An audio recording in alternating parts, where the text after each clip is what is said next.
بیہقی شریف کی روایت ہے، رسول اللہ صلی اللہ علیہ وسلم نے ارشاد فرمایا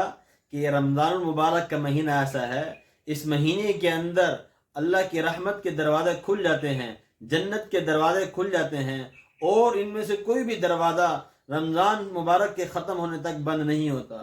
اور اس مہینے کے اندر ایک ایماندار آدمی رات کے اندر کوئی بھی عبادت کرتا ہوا، کوئی بھی نماز نفل پڑھتے ہوئے اللہ کے حضور ایک سجدہ کرتا ہے، اس کو ہر سجدے کے بدلے کے اندر 1500 نیکیاں ملتی ہیں، اور ہر سجدے کے بدلے کے اندر جنت کے اندر سرخ یاقوت کا ایک محل بنا دیا جاتا ہے، جس کے 60,000 دروازے ہوں گے، اور ہر دروازے کے ساتھ ایک اور سونے کا محل ہوگا جس کو اوپر سرخ یاقوت سے اس کو مزین کیا گیا ہوگا، اور اس کو ہر سجدے کے بدلے کے اندر یہ محل عطا فرمایا جائے گا۔ اور پھر فرمایا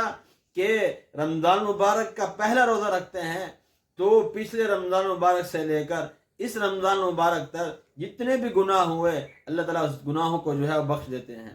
اور پھر فرمایا کہ جیسے روزہ رکھتے ہیں صبح صادق ہوتی ہے، 70,000 فرشتے روزہ دار کے لیے غروب آفتاب تک دعائے مغفرت کرتے رہتے ہیں، اور اس کے دن یا رات کے اندر کوئی سجدہ کرتا ہے رمضان مبارک کے اندر، تو اللہ تعالیٰ ہر سجدے کے بدلے کے اندر جنت کے اندر ایک جو ہے درخت لگا دیتے ہیں، اتنا بڑا درخت ہوگا کہ ایک سوار 500 سال تک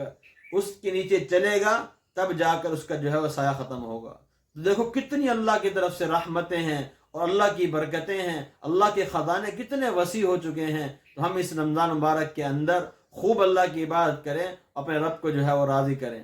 السلام علیکم۔